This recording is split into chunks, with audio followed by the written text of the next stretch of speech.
Olá, povo de Deus, eu estou com a Bíblia Sagrada aqui. Ela está aberta em 2 Timóteo, capítulo 3, versículo 16, que diz assim: toda escritura divinamente inspirada é proveitosa para ensinar, para redarguir, para corrigir, para instruir em justiça. Este é mais um vídeo do canal Galardoar de Ensino, ensino de presente para você. E nós estaremos neste vídeo falando sobre a necessidade de ter sido criada, de certa forma, o cânon do Antigo Testamento. Nós não vamos trabalhar o conceito do cânon do Novo Testamento, e isso vai ficar para um vídeo posterior, né? Mas nós vamos falar especificamente da formação do cânon do Antigo Testamento. E, em primeiro lugar, nós estaremos falando sobre a história desta formação, baseado em alguns dos textos da Bíblia Sagrada, principalmente este que fala sobre a inspiração divina, sobre a inspiração da palavra de Deus e quais livros foram aceitos como inspirados por Deus no Antigo Testamento, ok? Então a ideia principal é que nós passemos por este viés, por esta linha de raciocínio, para que então cheguemos ao porquê, a necessidade de se formar então um cânon para o Antigo Testamento. É neste momento também que eu lhe peço encarecidamente que você que não é inscrito, inscreva-se neste canal Galardoar de Ensino, ensino de presente para você. Compartilha, comenta, curta, né?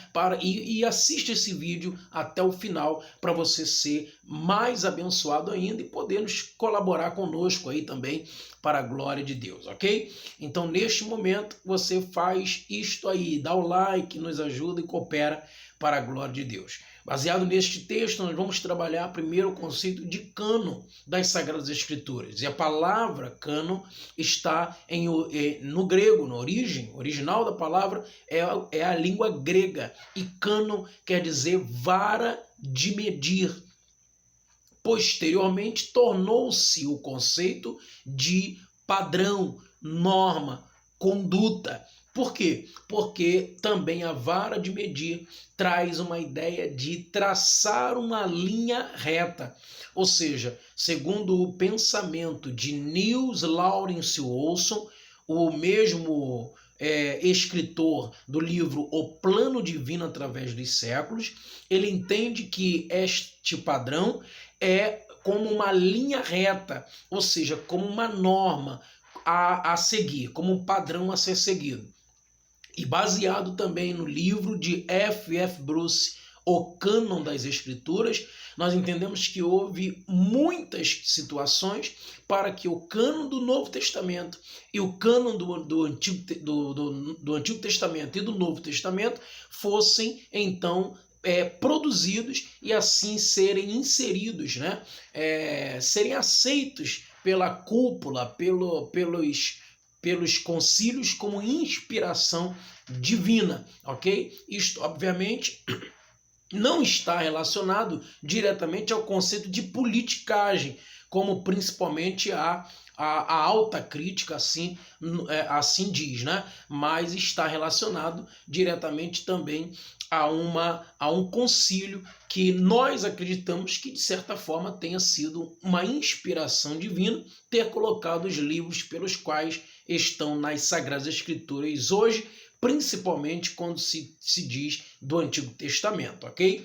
Então, qual é a necessidade, o porquê que houve essa necessidade de se criar ou de se formar um cânon para o Antigo Testamento? Nós temos algumas situações que levaram, né, principalmente o período pelo qual o cânon foi escrito, foi redigido, foi compilado, né, de certa forma, para então ter uma certa padronização.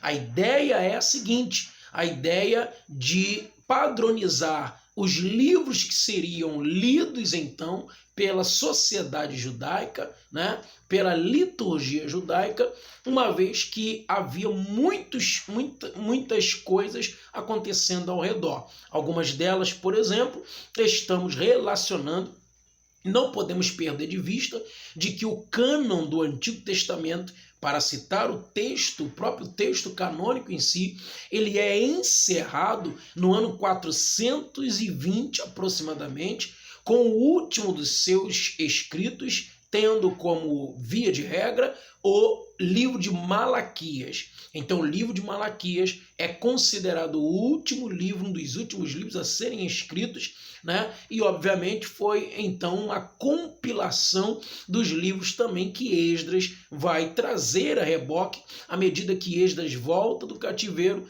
né? Volta do cativeiro babilônico e entra, então, para trabalhar ali no altar, né? No altar do Senhor, a restauração do altar, e ele é quem vai pegar uma cúpula de 120 pessoas para ir em direção aos pergaminhos perdidos e espalhados mediante a queda do templo de Salomão, quando dá a ocasião da entrada de Nabucodonosor em Jerusalém.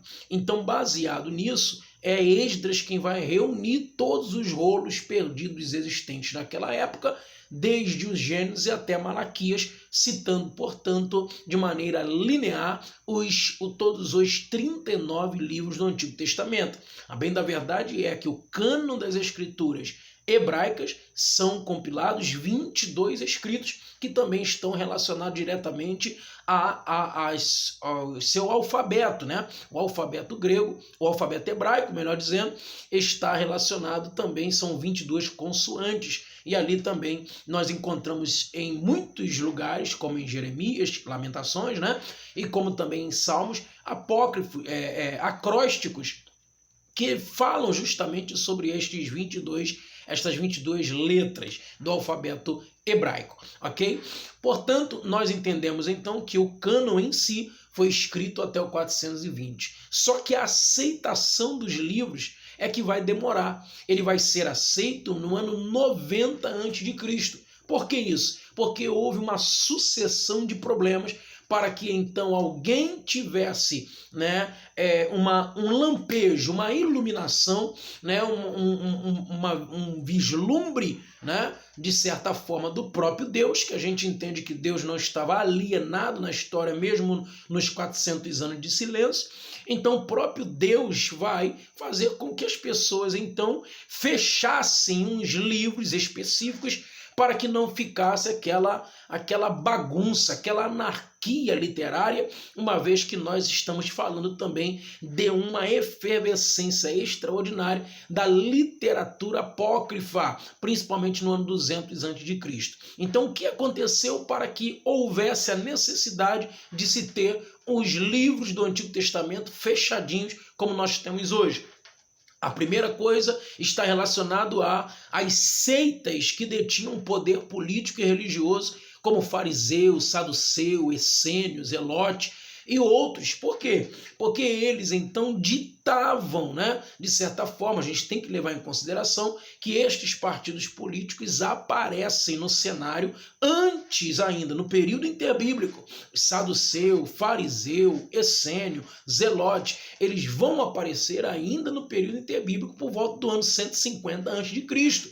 Então aqui está uma proliferação muito grande, tá, da literatura em si, justamente por causa da cultura grega, né, com grande efervescência, e então aparecem as figuras, né, que serão posteriormente figuras coadjuvantes no Novo Testamento, né, e também figuras importantes no Novo Testamento, como principalmente os fariseus e os saduceus. Fariseus e saduceus compunham, inclusive, para o Novo Testamento, o Sinédrio, o Supremo Tribunal dos Judeus. Então, eles tinham várias vertentes e que nós sabemos, por exemplo, se tratar de tradições dos anciãos, coisa que Jesus combateria veementemente no Novo Testamento. Então, eles tinham vários posicionamentos que iam, de certa forma, contra aos ensinamentos lá da Torá antiga, né? Outros ensinamentos que estavam já pré-estabelecidos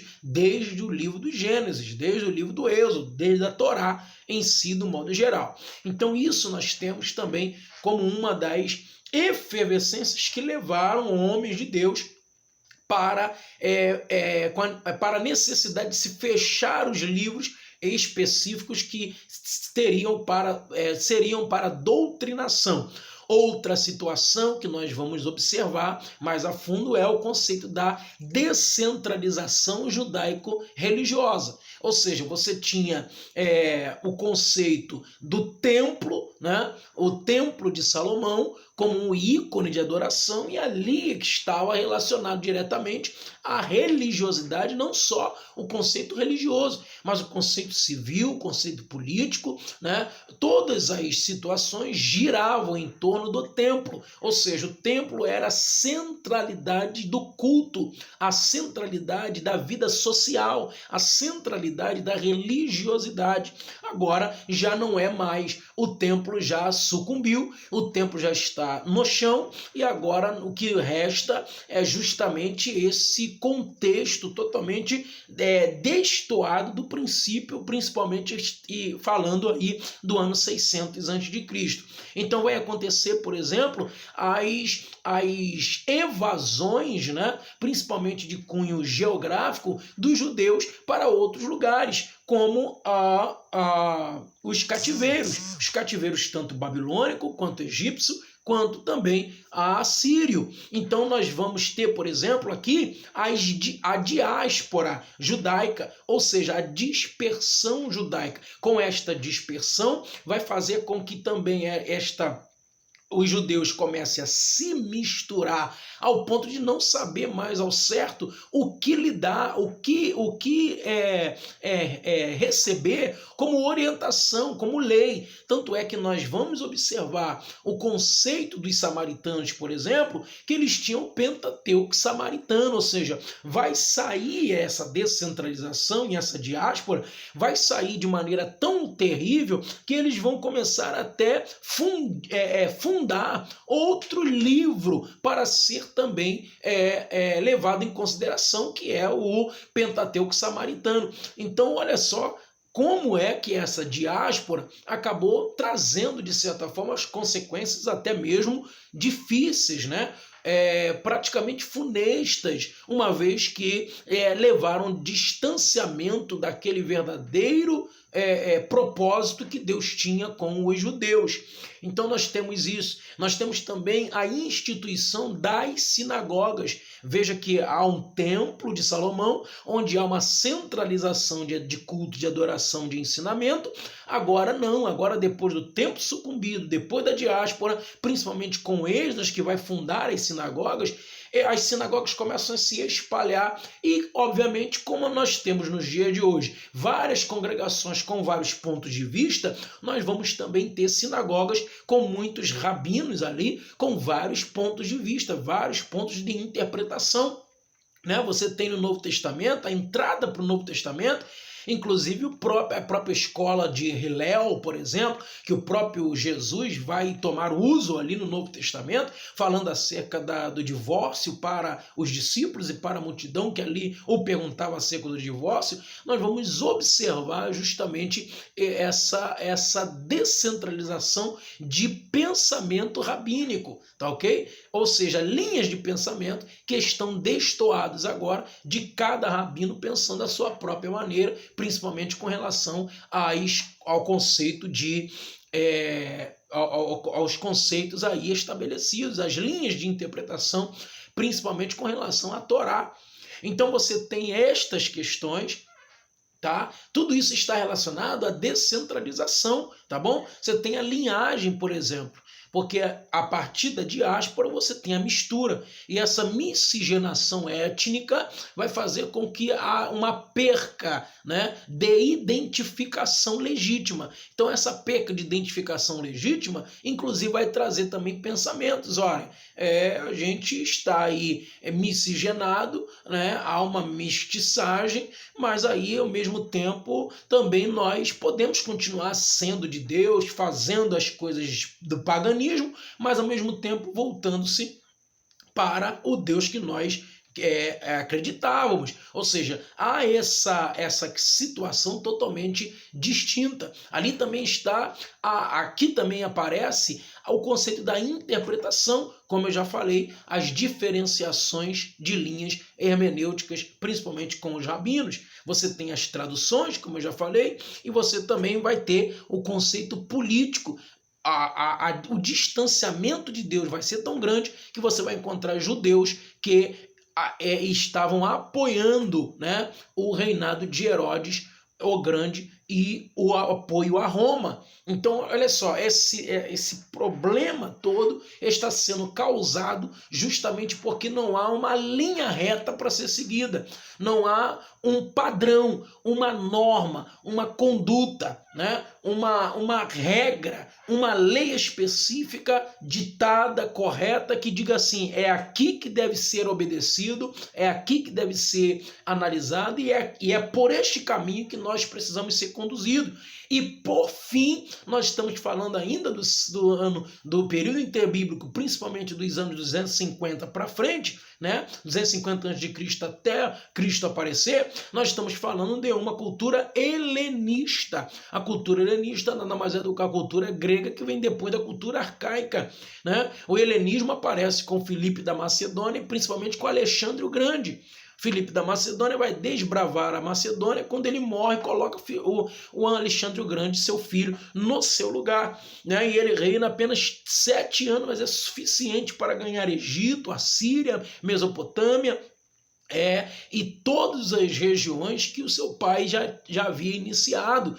Então a cultura grega estava muito forte ao ponto de tirar, né? Acabar que os judeus se aculturaram à cultura grega.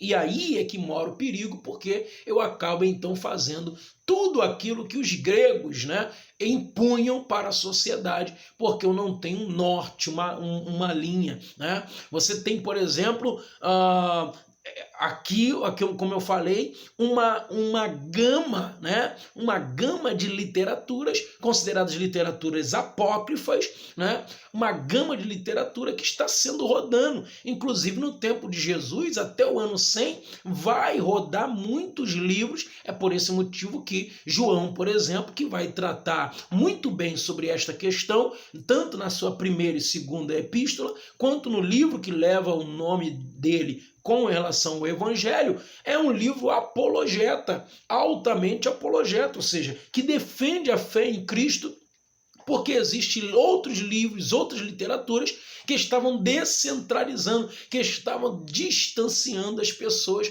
do padrão, da norma de conduta. Então, para ter um padrão, para ter uma ideia principal de como seguir, de como continuar, houve uma cúpula, houve um concílio, houve pessoas que tornaram-se então canonizados determinados livros que foram considerados inspirados por Deus. A palavra inspirar aqui é colocar hálito para dentro, é colocar fôlego para dentro. Neste caso, especificamente, a palavra usada para traduzir está no grego, tá? E é theopneustos. Theopneustos, ou seja, significa que é o sopro de Deus dentro do homem, ou seja, a inspiração do próprio Deus para aquele determinado livro ser escrito. Então nós entendemos que todo o Antigo Testamento, Gênesis, Êxodo, Levítico, Números, Deuteronômio, Josué, Juízes, Ruth, 1º e 2º Samuel, 1º e 2º Reis, 1º e 2º Crônicas, Esdras, Neemias, Esté, Jó, Salmos, Provérbios, Eclesiastes, Cantares, Isaías, Jeremias, Lamentações, Ezequiel, Daniel, Oséias, Joel, Amós, Obadias, Jonas, Miqueias, Naum, Abacuque, Sofonias, Ageu, Zacarias e Malaquias foram inspirados por Deus. Nós temos 39 livros, ao contrário dos 22 ou 24, vai depender da versão e da fonte que você for pesquisar, né? Os 22 ou 24 livros hebraicos significa que os livros que estão como primeiro e segundo para nós, para os hebreus, é o mesmo. Então você tem só Reis, só Crônicas, só Samuel. No nosso é primeiro e segundo.